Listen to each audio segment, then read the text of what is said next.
खुश आमदीद। मैं हूं pastor Terry Parks, United with Christ school of ministry से। आज हम खिदमत के 5 पहलुओं पर गौर करेंगे। फजल की 5 नेमतें, जिसका इजहार मसीह ने अपनी जिंदगी और खिदमत में किया, जो उसने कलीसिया को तैयार करने और खिदमत का काम करने के लिए तफवीज़ की। हमें ये समझने की ज़रूरत है कि खिदमत का हकीकी काम महज पासबान की जिम्मेदारी नहीं होती।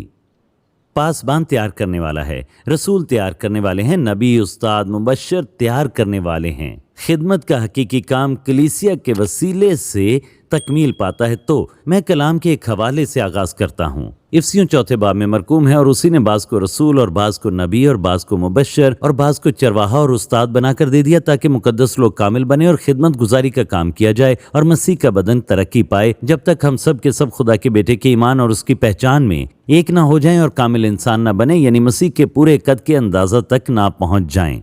तो मिनिस्ट्री के 5 पहलू क्या हैं? वो 5 नेमतें जो रसूल, नबी, पास्टर, उस्ताद और मुबश्शिर किया करते हैं, ताकि आपको तैयार करें कि कलीसिया परवान चढ़े और मसीह के कद तक पहुंचे। अब बढ़ने का मतलब है तामीर। तो फिर लोगों को तामीर करें कि बदन अपने सर तक पहुंचने वाला हो, जो कि दरअसल मसीह यस्सु है। तो ऐसा करने से हम मसीह के कद के अंदाजे तक पहुंचते हैं। तो फिर ये सब कुछ कैसे होता है? हमें इन तफवीज़ करदा नेमतों को हासिल करना है और इनका इतलाक अपनी ज़िंदगियों पर करना है और अपनी ज़िंदगी में इन्हें अमल में लाना है और पहचानना है कि ये चीज़ें हमें फल पैदा करती हैं खिदमत के कामों के लिए। तो एक बात समझना ज़रूरी है कि ये नेमतें किसी एक शख्स को नहीं मिलती, बल्कि ये नेमतें ईमानदारों की पूरी जमात के लिए हैं। मुझे परवाह नहीं कि दुनिया में बेहतरीन मुबल्लिग कौन है। ये नेमतें मेरे और मेरी अना से मुतल्लिक नहीं, ये सिर्फ मसीह के बदन की तामीर के लिए हैं।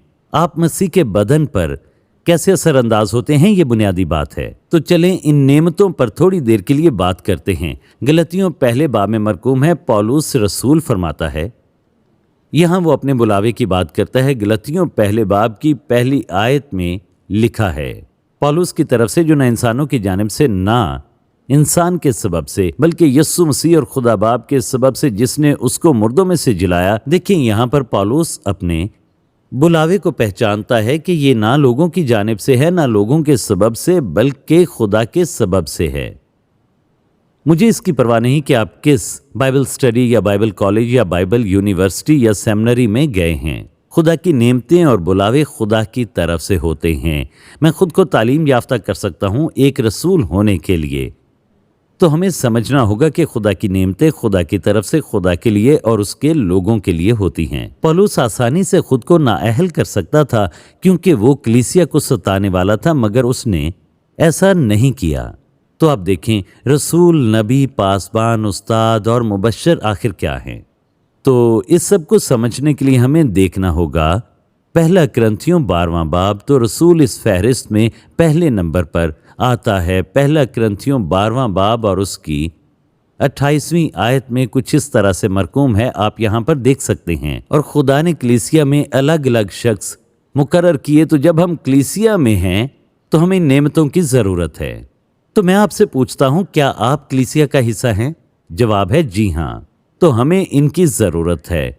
उसने कलीसिया में उन्हें मुकर्रर किया। सबसे पहले रसूल, ये यूनानी लफ्ज़ प्रोटॉन से माखूज है। इसका मतलब है रुतबे में पहला, इख्तियार में पहला, तरक्की में पहला। गौर करें, नए अहद की कलीसिया का आगाज रसूलों से होता है। हम इसमें पासबान, मुबश्शिर और उस्ताद नहीं देखते। हम कुछ को देखते हैं, मगर अक्सरियत वहां पर रसूलों की थी, जिन्हें दरअसल यस्सु ने बराह रास्त रसूल होने के लिए बुलाया था। देखिए, अक्सर कलीसिया सोचती है कि बस यही रसूल थे। हत्ता कि हम बाइबल में भी देखते हैं उन्होंने बाकी रसूलों की मुखालफत की। पौलुस मकबूल तरीन रसूल था, उसने अहद जदीद का बेशतर हिस्सा तहरीर किया। इसके अलावा कुछ और भी रसूल थे, जैसे कि सिलास, परसिकला और एक्विला थीं, सल्वानस और जूनियस। तो बहुत से रसूल के मर्तबे पर फायज हुए। हम कह सकते हैं कि यस्सु का भाई याकूब भी रसालत के मर्तबे पर फायज हुआ। वो यरूशलेम की कलीसिया का सरबराह था। तो लफ्ज़ रसूल दरअसल यूनानी लफ्ज़ एपिस्टालिस से माखूज है। ये कोई नई इस्तिलाह नहीं है, ना ही यस्सु ने ईजाद की और ना ही रसूलों ने ईजाद की। यूनानी और रोमी मुआशरे में ये रसूल एलची और सफीर के तौर पर देखें काम किया करते थे। और मैं आपको ये बताना चाहता हूँ कि ये वो रहनुमा थे जो लोगों की जमात को लेकर अपनी तहजीब को गैर मुहज्जब इलाकों तक लेकर जाते थे। मिसाल के तौर पर पुराने हवालों में हम देखते हैं कि इसका आगाज दरअसल फिलिप दोम ऑफ मैकडोन के ज़ेर असर हुआ, जो कि सिकंदर आज़म का बाप था। उन्हें यूनानी तमद्दुन पर इतना फ़ख्र था कि वो जहाँ भी गए उन्होंने इसे फैलाया। तो जिन इलाकों को उन्होंने फ़तह किया वो वहाँ पर यूनानी तहजीब, फ़नून, तालीम, इंजीनियरिंग, मज़हब और अपनी करेंसी को भी साथ ले गए और उन्होंने उस इलाके की तहजीब को बदल दिया। और फिर रोमियो ने अपने तरीके से अपनी तहजीब को आगे बढ़ाया और वो एक कदम और आगे बढ़े। उन्होंने जो इलाके फ़तह किए वहाँ अपनी ज़ुबान राइज करने की कोशिश की, उन्होंने अपनी करेंसी और लिबास राइज करने की कोशिश की। वो फ़तह शुदा इलाकों में सब कुछ बदलना चाहते थे। इसी तरह आसमान की बादशाही के साथ है। हम क्या करते हैं? हम जहाँ भी जाते हैं हमारा काम ये होता है कि आसमानी बादशाही के मुताबिक उन्हें मुकम्मल तौर पर तब्दील करें, ताकि वो बादशाही की ज़ुबान बोलें, बादशाही की सोच सोचें, बादशाही के काम करें। तो ये रसूलों का काम है कि वो जहाँ पर भी जाते हैं उन्हें बादशाही के मुताबिक उस जगह को तब्दील करना है। तो हम देखते हैं कि पहले नंबर पर रसूल हैं यानी प्रोटॉन, दूसरे नंबर पर नबी आते हैं और फिर रुतबे और इख्तियार और तरक्की में ये दूसरे नंबर पर हैं। ड्यूटरॉस यूनानी इस्तिलाह है। तीसरे नंबर पर उस्ताद। हमें अच्छी तालीम चाहिए। तालीम के लिए ट्यूटॉस की इस्तिलाह है। फिर से रुतबे, इख्तियार और तरक्की में तीसरे नंबर पर। ये इख्तियार एक वजह से दिए गए हैं और हम इसका जिक्र कलाम मुकद्दस में देखते हैं। तो हमें अच्छी तालीम चाहिए, अच्छा नबूती कलाम और रसालती खिदमत की ज़रूरत है। हमें पासबान की भी ज़रूरत है जो भेड़ों का ख्याल रखे, भेड़ों के गले की निगहबानी करे। हमें मुबश्शिरों की भी ज़रूरत है। तो रसूलों की सरबराही, नबियों की रहनुमाई और रहनुमा किसी भी दूसरी नेमत को छू सकते हैं। ये रहनुमाई करते और दूसरी नेमतों का ख्याल रखते हैं। नबी रहनुमाई करता है, निशानदही करता है। अगर आप नबी को नबी के नाम में कबूल करते हैं तो आप इसका अजर पाते हैं। एक नबी का अजर क्या है? नबी का अजर यह है कि आप उसकी सिमत और रहनुमाई को पसंद करते हैं और आप अपने बुलावे और मकसद से बाखबर होते हैं। और जैसे जैसे आप मसीहियत में बलूगत पाते हैं और मसीह में बढ़ते हैं तो आप जानते हैं कि नबूती कलाम महज उसकी तस्दीक होती है जो आप पहले जानते हैं। आप किसी नबी को नबी के नाम में कबूल करते हैं और इसका अजर पाते हैं। फिर देखें रसूलों का भी अजर है। ये रसूल रूहानी बाप होते हैं। आप हुक्म लेते हैं और उसे अपनी ज़िंदगी में कायम करते हैं। आप बेहतर अंदाज में अपनी ज़िंदगी को चलाते हैं, घर का निज़ाम चलाते हैं, बेहतर काम करने वाले बनते हैं। आप हर उस चीज़ को बेहतर चलाते हैं जिसका ताल्लुक बादशाही की इखलाकियात और उसकी इक़दार के साथ होता है। तो फिर अगर आप रसूलों को रसूलों के नाम में कबूल करते हैं तो आप रसूलों का अजर पाते हैं। तो कबूल करने का मतलब है कि आप उन्हें लेते हैं, आप इस नेमत की फरमाबरदारी करते हैं और पहचानते हैं। तो फिर उस्ताद का अजर क्या है?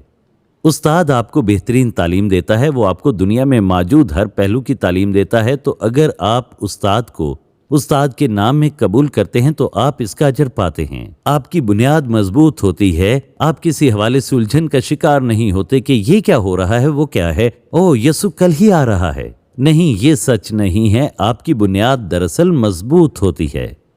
तो हमने बात की रसूल, नबी, पासबान और उस्ताद की। मुबश्शिरों के बारे में क्या कहेंगे? तो मुबश्शिर को मुबश्शिर के नाम में कबूल करने का भी अजर होता है। तो आप मुबश्शिराना खिदमत पाएंगे। आप पहचानेंगे कि कोई शख्स ईमानदार नहीं मगर वो अपने दरवाजे इंजील को सुनने के लिए खोलता है। तो मुबश्शिर के लिए इस्तिलाह है यूएंगलियान, यूएंगलिस्टीज, जो बेहतर तरीका अपनाते हैं। और फिर देखें, नबी पेशतर से बताने वाला और नबूवत करने वाला होता है, मगर मुबश्शिर वो होता है जो आपको खुशखबरी देता है कि इसलिए आपको खुदा की बादशाही की ज़रूरत है, इसलिए आपको यसु में एक रिश्ते में आने की ज़रूरत है। तो जब आप मुबश्शिर को मुबश्शिर के नाम में कबूल करते हैं तो आप मुबश्शिराना तफवीज़ करदा नेमत हासिल करते हैं। और आप जानते हैं कि कब लोगों को इंजील की ज़रूरत होती है। फिर आप ये जानते हैं कि कब इंजील की शराकत के लिए दरवाजे खुलते हैं। ठीक है, तो फिर पासबान से मुतालिक देखें। इसके लिए यूनानी इस्तिलाह है पोइमेन। पासबान निज़ाम चलाने वाला होता है, एक सरप्रस्त होता है, चरवाहा होता है। जो गले की रखवाली करता है, तो आप खुद को महफूज तसव्वुर करते हैं। आप समझते हैं कि कोई आपका ख्याल रखता है। आपकी जिंदगी में चरवाहे का किरदार होता है। चरवाहे के हाथ में असा होता है। ये असा क्या करता है? ये भेड़ों को तरतीब में रखता है और किसी गड़े में से भेड़ को निकालने के काम भी आता है। तो ये वैसे ही है जैसे एक चरवाहा करता है, वो भेड़ों को दरअसल महफूज रखता है। तो देखें, ये तमाम नेमतें दरअसल मसीह की खिदमत का एक अहम हिस्सा हैं, जिन्हें उसने कलीसिया में रखा है ताकि उन्हें इस खिदमत के लिए तैयार कर सके। तो इन नेमतों को अपनी जिंदगी में हासिल करने से और उन्हें थामे रखने से आप एक बेहतर मसीही बन सकते हैं। आप ज़्यादा तैयार ईमानदार बन सकते हैं ताकि ज़िंदगी में आने वाली मुश्किलात आपको गड्ढे में ना गिरा दें। अगर हम महज पासबान की रहनुमाई में चलते, खुदा उन्हें बरकत दे। तसव्वुर करें कि 5 सिलेंडरों पर चलने वाले इंजन को अगर एक सिलेंडर से चलाया जाता है तो आप पूरी तरह तैयार और इसके काबिल नहीं होते। क्या आप समझ गए? तो आखिरकार क्या आप तेज रफ्तारी के साथ एक अच्छे वक्त पर एक महफूज तरीके से अपने मकाम पर पहुंच पाएंगे? नहीं। तो हमें अपनी जिंदगी में तमाम 5 सिलेंडरों की ज़रूरत है। हमें रसूल, नबी, पासबान, मुबश्शिर और उस्तादों की भी ज़रूरत है। ये हमें आगे बढ़ाने और बालिग बनाने में मदद देते हैं, मुकद्दसों को तैयार करने और खिदमत के लिए उन्हें मुसल्लह करने के लिए। यकीनन ये आपके लिए मददगार होगा। आप इसे अपनाएंगे और जानेंगे कि आपको महफूज ज़िंदगी की ज़रूरत है। आपको किसी बड़े ओहदे की फिक्र नहीं होती, क्योंकि हम एक तवील अरसे से इसी तरह एक टीम की सूरत में खुदा की खिदमत में काम कर रहे हैं। तो हम सब जानते हैं हमें एक दूसरे की ज़रूरत है और ये भी जानते हैं हमें आपकी ज़रूरत है। तो हम सबको जानना है कि हमें एक दूसरे की ज़रूरत है। कलीसिया का दरअसल मतलब है ईमानदारों की जमात, और हमें एक दूसरे की अहमियत को पहचानना है और हमें उन नेमतों को हासिल करना है जो कि दरअसल हमें तफवीज़ की गई हैं। और इस सब का मकसद दरअसल ये है कि आपको तैयार किया जाए और आप बेहतर अंदाज में खिदमत कर सकें। तो मुबश्शिराना खिदमत में जाएं, नबूवत की खिदमत में जाएं, जो भी करने की खुदा ने आपको नेमत दी है आप उस नेमत को पहचानें। ये तमाम 5 नेमतें आपकी शख्सियत, आपकी बलूगत के मियार को संवारने में काम आती हैं। यकीनन ये आपके लिए मददगार रहा होगा। खुदा आपको बरकत दे। फिर मिलेंगे।